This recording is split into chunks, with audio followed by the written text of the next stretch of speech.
starting. All attendees are in listen-only mode. Welcome to the Rugby Coach weekly webinar, How to Develop Decision Makers, Making and Finishing Overlaps. I'm Dan Cottrell, your moderator and organizer for tonight's webinar. These webinars are part of your Rugby Coach weekly membership. We will have at least one every 2 months, topics to cover all aspects of coaching, and we will have on-demand replays for you to download. This is the first in the series of 3 webinars which we will explore decision making. As part of our commitment to your continuing professional development, we will send you a certificate that proves you have attended these webinars at the end of the series for a very nominal charge to cover the postage.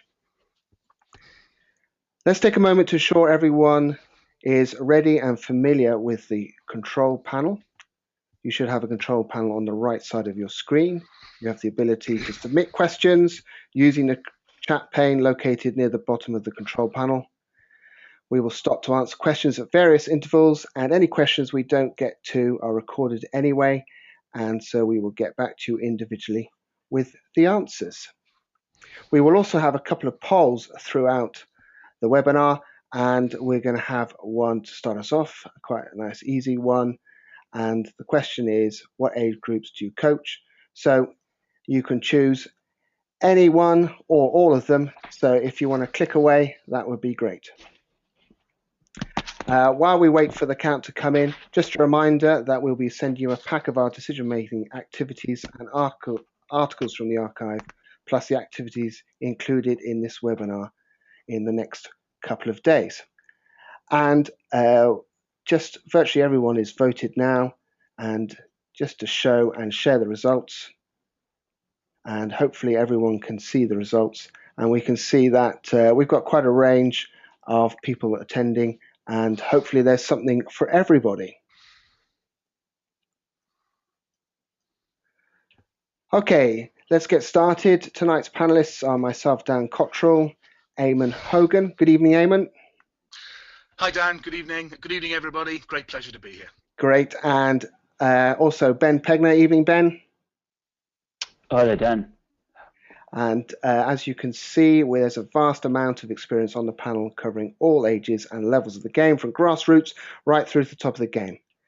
I want to help you access this bank of knowledge during the webinar. As you can see, we have a busy agenda tonight, and there's plenty to cover. Please write in with your questions at any time, and we'll aim to get to them. We have 5 main areas to cover, and what I want to do is to help you understand how we can make players recognize an overlap, create an overlap, preserve an overlap, not only in training, but also in the game. And we're going to be covering a series of techniques, skills, and game sense and understanding. So we're going to start with 2v1s, and I'm going to hand you over to Eamon, who is going to talk to us about this. I hope everyone can see the agenda on the screen, and we're going to move on to Eamon now. Over to you, Eamon. Thanks, Dan. Essentially, we're going to look at very simple stuff to start with, and then try and make associations as we go along. So here's a good example of what we're trying to do tonight. This is an example of a straightforward 2 versus 1 little game in a channel that we've all done as coaches and probably still continue to do depending on which age group we coach. In essence, the 2 defenders with the ball run around the top of the channel, the defender in the white runs around the bottom, and no real drama here. It's about drawing the defender and all of the key factors that you know from your level 1 and level 2 courses about running at the inside shoulder, passing the ball when the defender's committed, and then into space to a supporting runner to score the try at the bottom of the screen there. Now, the great thing about this activity is that you can keep them all really close to you. You can use those channels and spread them out across the full area and allow you or your assistant coaches to work with several squares or channels at the same time. It's very straightforward, it's very simple, and if you need to make it slightly more complex, you can change it. So for example, Dan, in the next slide, you have 2 attackers and 2 defenders. The defenders this time will go around 2 different cones. The first one the first white player on the bottom there will go on the first cone and put immediate pressure on the ball carrier and its support runner. Once the ball has been passed into space, the ball carrier cannot take the ball all the way up to the defender because they would be tackled out of the game, because they have to be the support player for the ball. Sorry, I do apologize. I've talked myself into a corner here. You pass the ball to the first support runner. That player will run on with the ball. You avoid the first defender, and you become the support player for the second defender. Now, that all sounds very straightforward, very simple, and all of us have done this. I don't think anybody on this webinar today or tonight will do anything different to that.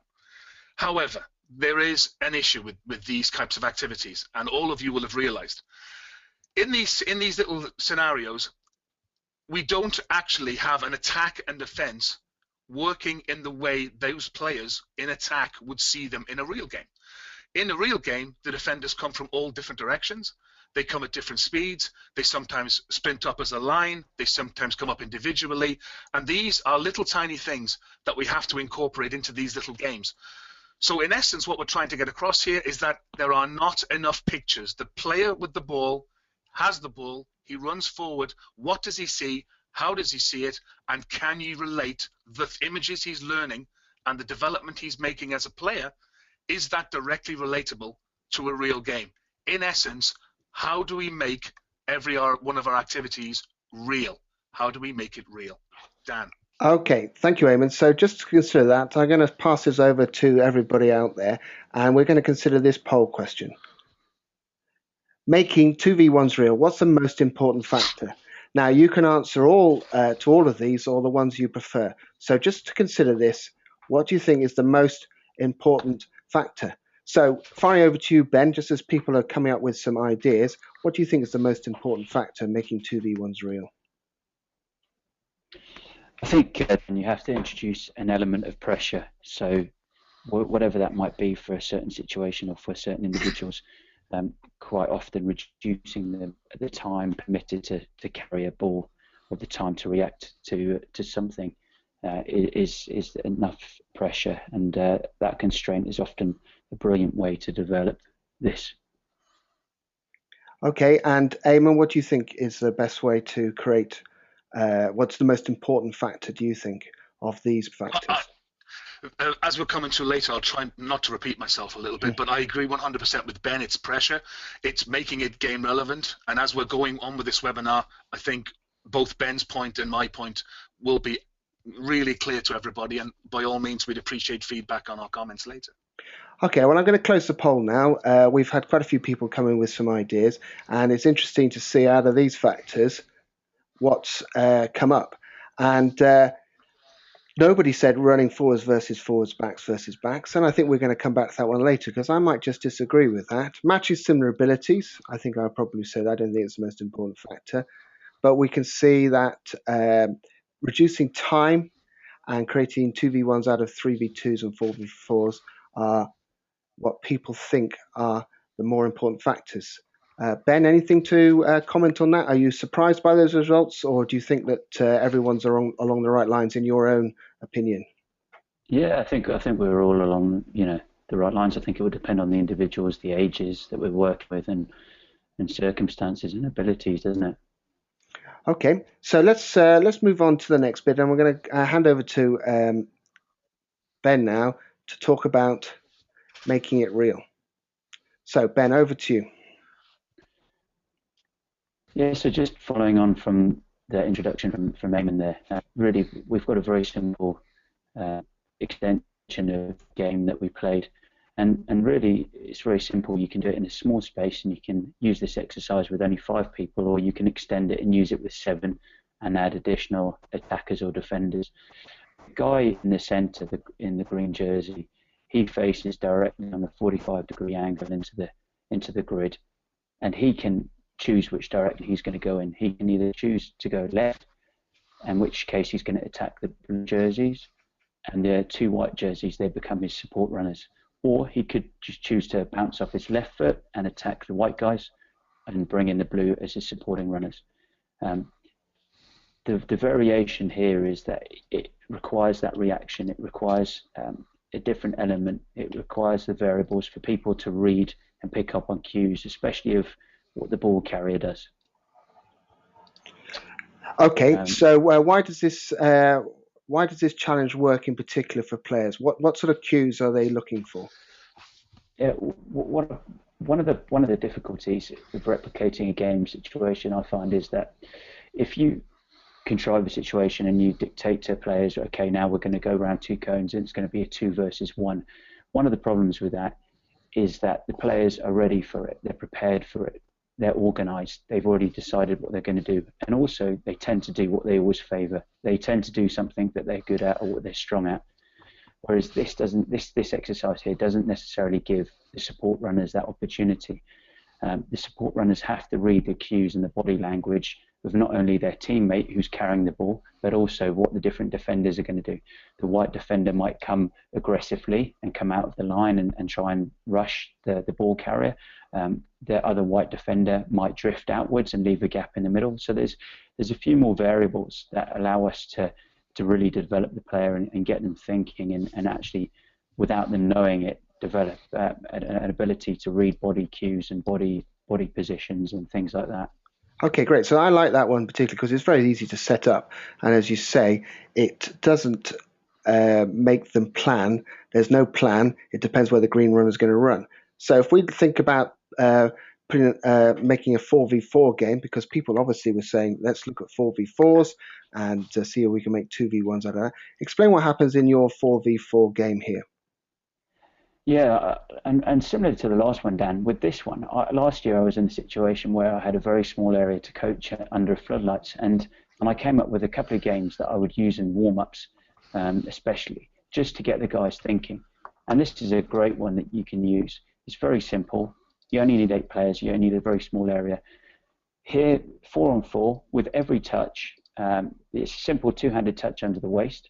With every touch, a defender drops out. So progressively, the attack have got an advantage. So one guy goes down, the second one goes down. So if the attack managed to score on the first phase, they get 3 points. I give them 3 points. If it takes them 2 phases with 2 defenders remaining, I give them 2 points. And if it takes them 3 phases, I award 1 point.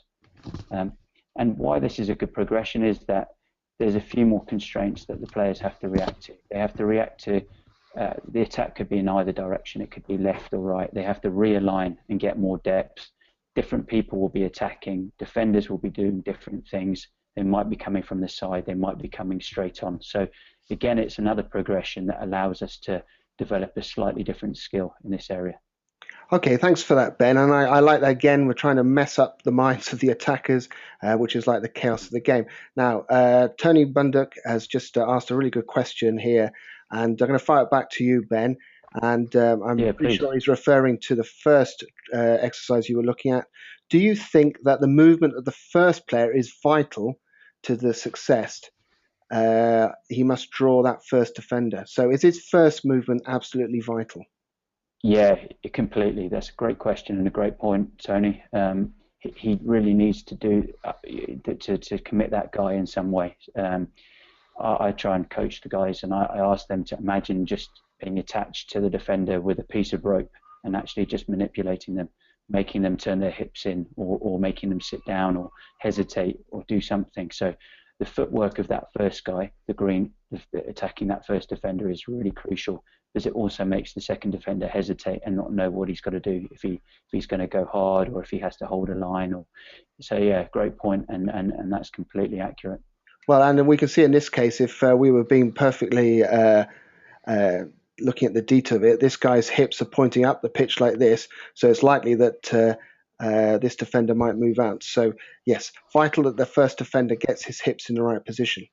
Okay, what we're going to do is we're going to look at another poll, and this one I will be interested to see what people think, because I've certainly got a view on this. Is should backs work on 2v1s more than forwards? And I think we've got 2 forwards on the panel in Eamon and Ben. Well, I know they're both forwards. Eamon, what do you think? Do you think yes No, or no? I disagree. They all have to do it for a reason which I'll come to later. All right, okay. And Ben, what do you think? Yeah, I'd agree with Eamon. I think it's essential that everybody can do this. All right, okay. Well, we've got a lot of votes coming in, and pretty much everybody is saying the same thing, which is no. And I'm going to throw in a different idea here, and I think the back should work on it more than forwards. Not that forwards shouldn't work on it, but we've got to think about the time we have with our players. And forwards have got to do certain jobs, and backs got to do other jobs. If we had endless amounts of time, we would do everything with each player, and the forwards would be kicking high balls and catching long punts and that sort of thing, and the backs would be doing more rucking. But I think that the backs will be in 2v1 situations far more, and therefore I think on average, this is that people should do that. So I might not get many people agreeing with me on that, but I think we need to think sometimes about the specialities. Just like in training with the forwards, we wouldn't spend so much time on sprints. We may spend more time on the work that they might be doing around the ruck in terms of, say, press-ups and sit-ups, where the backs might be doing longer sprints. Okay, and just a thing from Brendan Clark. Agreed, general movement important for all. Backs should do more. All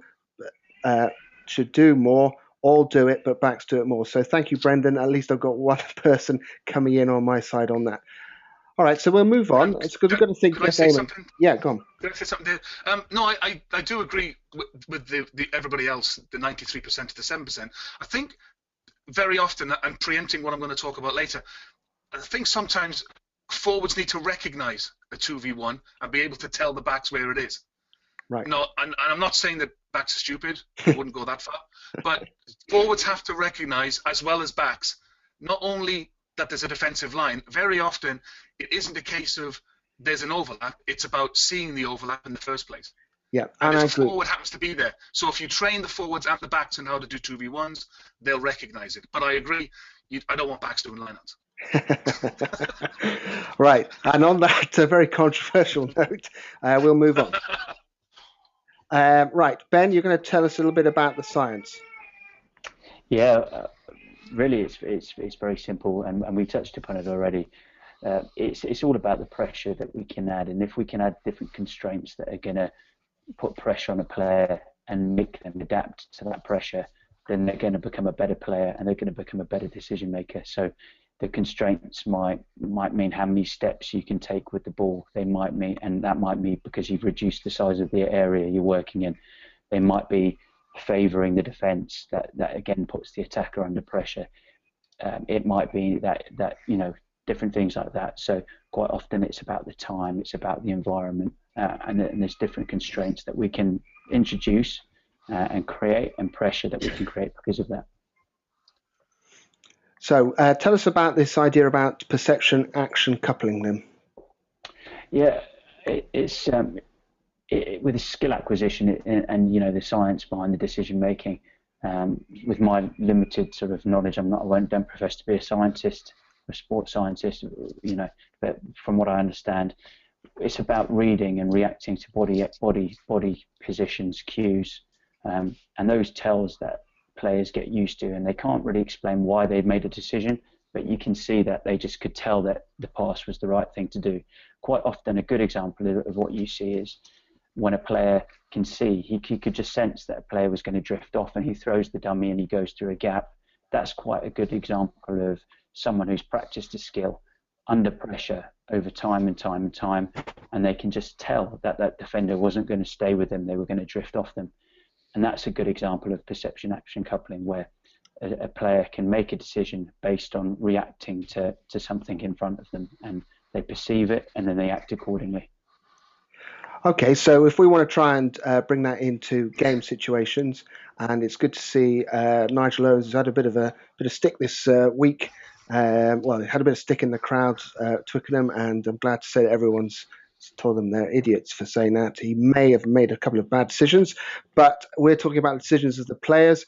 And here we have a situation where the South Africans are lined up nicely in front of the English attack.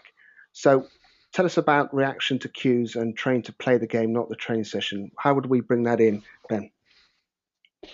Yeah, I think we're all familiar with a move and an evolution, perhaps from using drills more to game sense and using games more in training. The use of games in training and employing that strategy will allow players to make more realistic decisions. Typically, if we give a dictator a prescribed scenario, the 2-on-1, for example, and making that decision making and just a simple overlap, a player doesn't have to take into account any other movement. They're probably not fatigued. They've not had to read what happens off the ball because it's prescribed, so they didn't have to time a run. They've not come from somewhere else. And there's very few other variables that have been taken into account. How to get to the position in the first place, for example. So when we train to play the game, not the training system, a classic standard 2-on-1 might be an example of just training to learn something. Whereas when we train to play the game, we're actually learning to recognize the scenario and then actually execute once we've recognized the scenario. Okay, so if we take that on to the next stage then and try and think about what sort of ideas we're giving to the players then. We're saying deception, disguise, and anticipation. What does that mean then for the players? What are they trying to do there? Yeah, it's really just following on from what we spoke about before with being able to recognize these cues. So, for example, a classic one, and it was picked up in the first exercise with the hit direction. So if the hit direction of the defender, he might be facing slightly outwards, and that would give you an indication that he's left some space on his inside shoulder that you could attack as the ball carrier. Similarly, if you're the support runner and you see a guy and you can see he's facing inwards, you might think, okay, that's another weak shoulder. If I just change my line of running, I can work off him. So that all comes into that. Now, it's very difficult in prescribed scenarios to teach a player to do these things. But no one size fits all. It's really important to remember that. But the bottom line really is the pressure down in creating difficult scenarios for the player. I find a good analogy for this is to imagine a squash player. If you wanted to get better at playing squash, you'd play against someone better than you often. You wouldn't just play against someone who you're as good as, because you wouldn't necessarily improve. And that's really the same what we're trying to the situation that we're trying to create here, where we actually always making it difficult for the player, always putting him under pressure, always making it realistic, challenging him so that he actually gets forced into a difficult position out of his comfort zone. Right, so multiple variables, lots of different things going on, and they're trying to read the cues.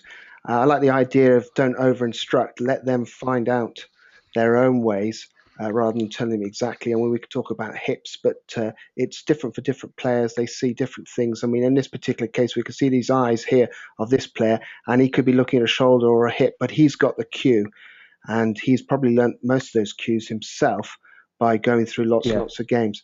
Now, a couple of good questions. Go on, sorry.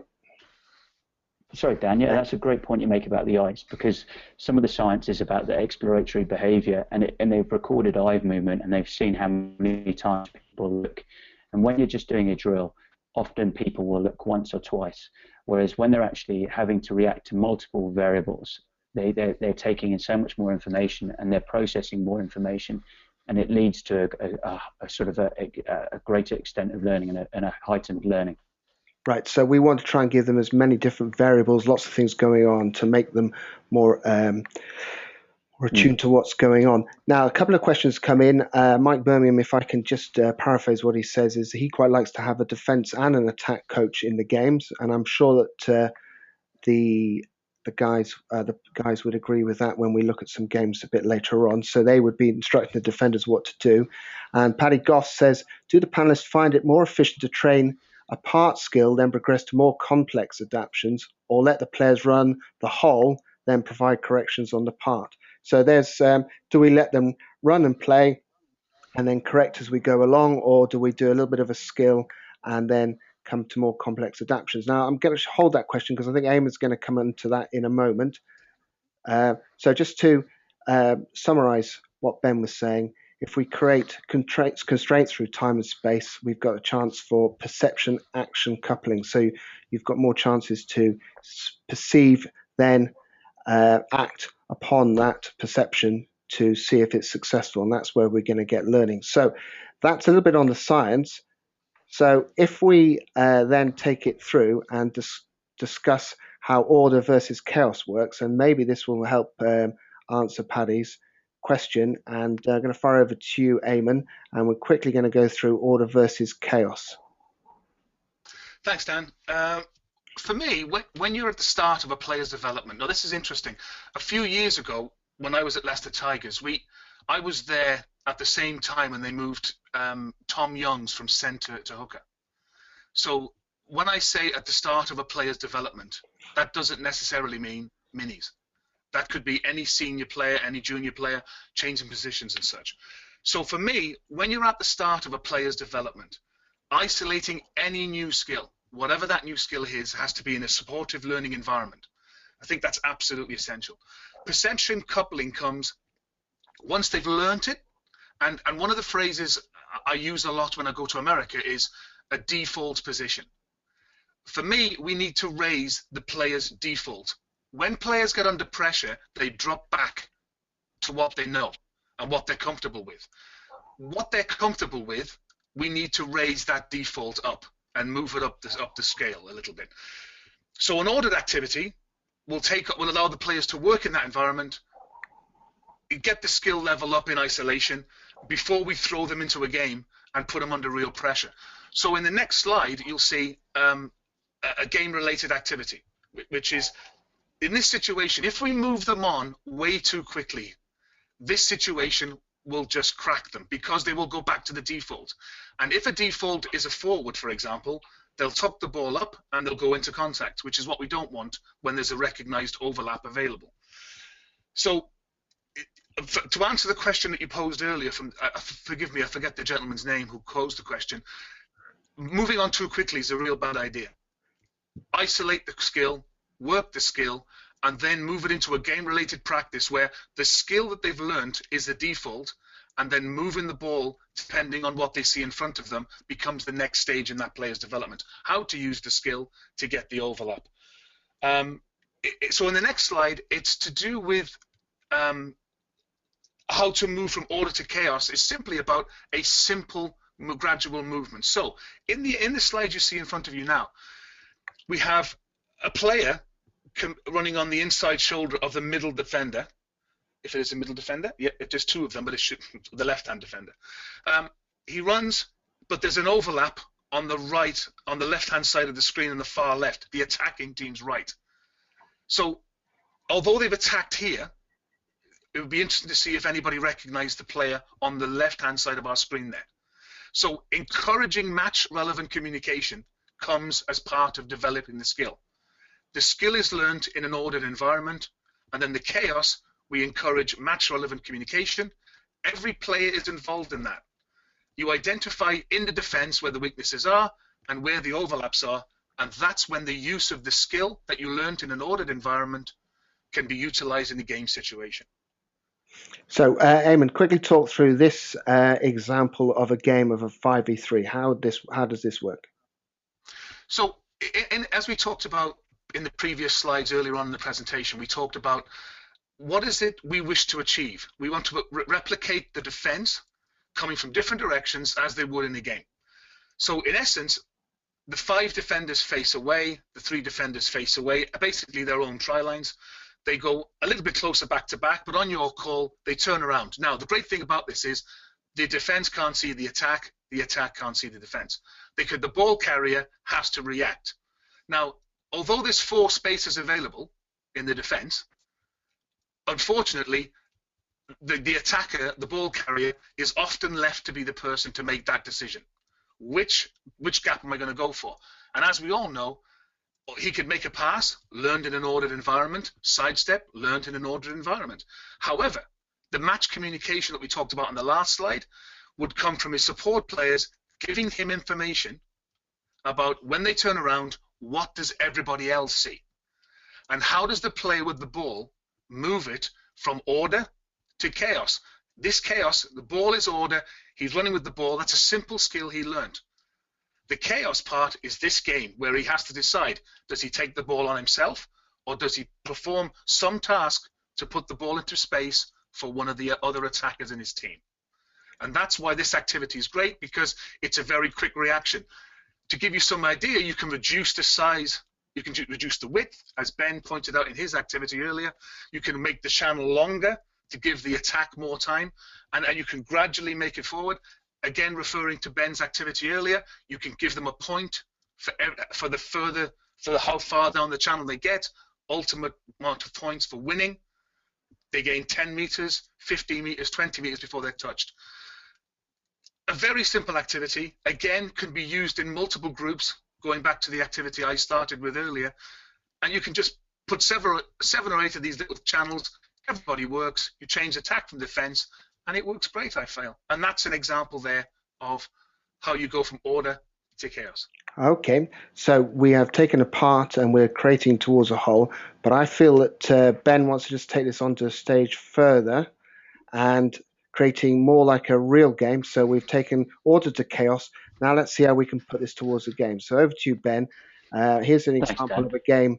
Yeah, I think Eamon just made a brilliant point. And sometimes as rugby coaches, we go out and especially in at night, it might be cold, it's dark, and wet, and whatever, miserable, and we want it to be a perfect session. And we get upset. I know I do. I get upset if it's not perfect sometimes, and I start talking too much. But I think I've got to be more willing for it to be messy and chaotic. And definitely, if the players are really at that cusp of learning, they're right on the edge of learning, it will be chaotic a lot of the time, because there will be mistakes, because they're being forced out of their comfort zone. So that order to chaos that Eamon talked about is brilliant. I think it's really crucial. Here it's a simple progression of what Eamon's talking about. From there, it being a 5-on-3, this is an 8-on-4. The attack are attacking towards the goalposts. We work in the 22, and they get 3 attempts to score. If there's an error, they have to take the ball back out of the 22, and the defenders have to retreat behind the 5-meter line. So the defenders initially start on the try line, and then they come out. There's 3 phases.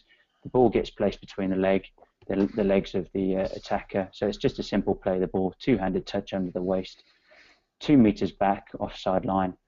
And really it's about the defence. They're going to be working hard to sort of deal with that situation. They're going to be under a lot of pressure, but it's about the attack, and especially the support runners reacting to what the ball carrier does. Does he attack an inside shoulder? Is he going to step off this foot? Can he accelerate? Can we hold some width? Can I change? He's coming across the field. Can I change my line? Have I actually realigned on the second phase quick enough to give me enough depth to do something, to add something to this move, or to interest a defender? So it's brilliant as a quick progression, and it's a good fun little game with the guys that you can play. They'll have a minute to attack, and then they'll have a minute to attack, and they just swap around. And so and when a try is scored, then the defenders go back to their try line, and if there's an attempt starts, they go back to the try line. Clock. Yeah, and then you can make it a bit of as a conditioning element as well. So the guys have to quickly get back outside the 22. That puts them under pressure. They're tired. They have to react quickly. There's not always the same guy getting set up as the ball carrier who likes carrying the ball, because whoever scored quickly passes it to the first guy who's outside the 22, and they've got to play immediately. So, it could be a prop having to then set off and be the first ball carrier. It could be a centre, whoever. So it adds that variety that we talked about before. And then, another progression I use for this, Dan, is if I'm trying to encourage them, if they've got a default that we talked about before, that Eamon spoke about, that they always revert to, I try to add a point for a process or a skill that they don't like, they're not very comfortable with. For example, I might award a point for every pass that they make over 5 meters, so that they work on doing wider passes. So sometimes you can add a bit of variety into this game like that, or you can make the pitch narrower, or, there's loads of things you could do. Okay, and I think overall, when we're trying to go back to the original questions about creating overlaps, and here we've got a game where there's obviously going to be an overlap, then the players will naturally have to identify the weak defenders. They may take them on through mismatches. And once the touch has been made, one of the crucial points here is realignment. We talked about forwards and backs working together, so there's going to be that communication. And the ball carrier, of course, is the king, but the support players have got to really work hard to read what he's doing. And if you remember, we go right back to the earlier exercises, the support players always having to react to what the ball carrier is doing. And in the Eamon's 2v2, for instance, once the ball carrier's made his pass, he's got to work really hard as well. Now I've got a bit of a poser here for a poll question, and I've got a great question from Paddy Goff, which we're going to come back to in a moment. But I just want to have a look at this poll question, and maybe quite appropriate because we thought about this question before the weekend's internationals. Teams like England haven't traditionally been able to play an effective wide game. We might have applied that to other teams as well, not just England. Why is that? And be interested to see what people think on that particular poll question. As people are answering that poll question, I'm just going to give Ben and Eamon one to think about. Paddy asks, one challenge is I'm interested in how to coach full field decision making without a complete opposition to train against. The difficulties of space and defence presents differently in games, so versus training. So just one for you guys, Ben and Eamon, to think about. Don't answer it now. How do you have a full field decision making session without a complete opposition? And as the polls coming in, teams like England haven't traditionally been able to play an effective wide game. Ben, quickly, what would you say is the reason? Which one of the reasons? Combination, actually. I would say it's to do with relegation, weather, and the fact that we don't really rely on our skills. You know, as a coach in the Premiership, for example, you wouldn't necessarily encourage your players to play that type of game that requires those skills, so that when they step up to England, they haven't got that skill set necessarily. They're not used to executing under pressure. Okay, well, I'm going to close the poll now because we've got quite a few people have come in with this, and it's Eamon posed me the question, so I want Eamon to just have a quick look at what he thinks about the results. So 64% reliant too much on physicality, and success in the league they play is based on physicality. So Eamon, what do you think? I posed the question and I felt it was all of them. I think the league, to win in the league, you can default position. We go back to that phrase again. Default position could be simply taking the ball in a group of players, running short pods, nice and short. With the weather as well that we have here from, say, November to February, it's easier to hang on to the ball and play tight than do with what the All Blacks did on Saturday and go wide. But I think it's all of them. However, I think England don't see overlaps as effectively as they should. So maybe if I had to choose one of those, it would be perception, action, coupling. Right. And I expect you probably get some support there from even from Stuart Lancaster, who probably finds it frustrating that some things aren't happen quite as quickly as he wants. Okay. With Paddy Goff's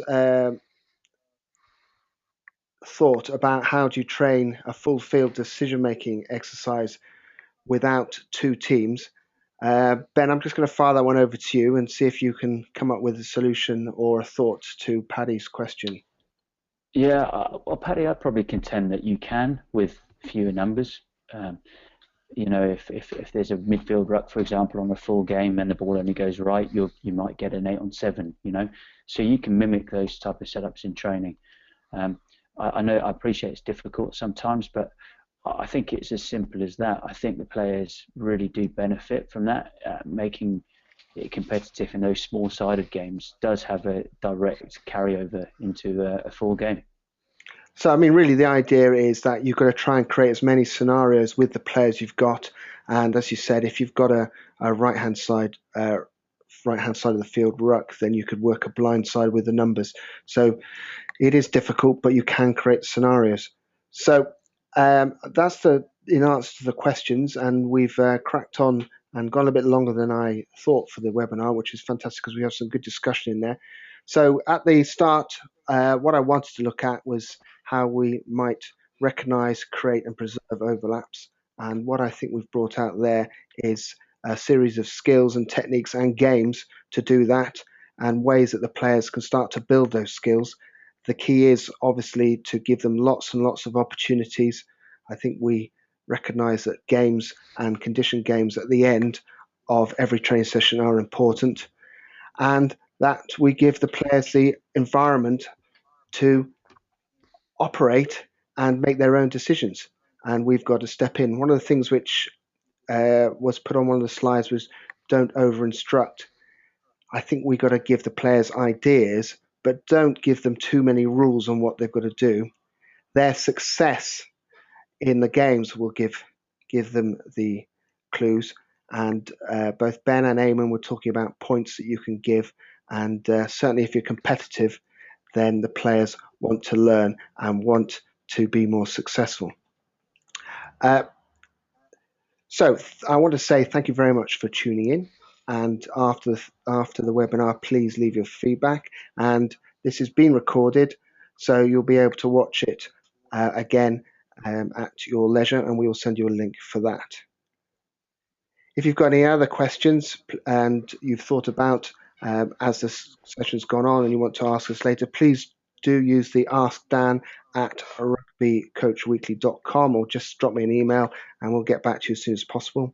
This webinar is part of our Rugby Coach Weekly membership. Lots of ways to get more from your coaching.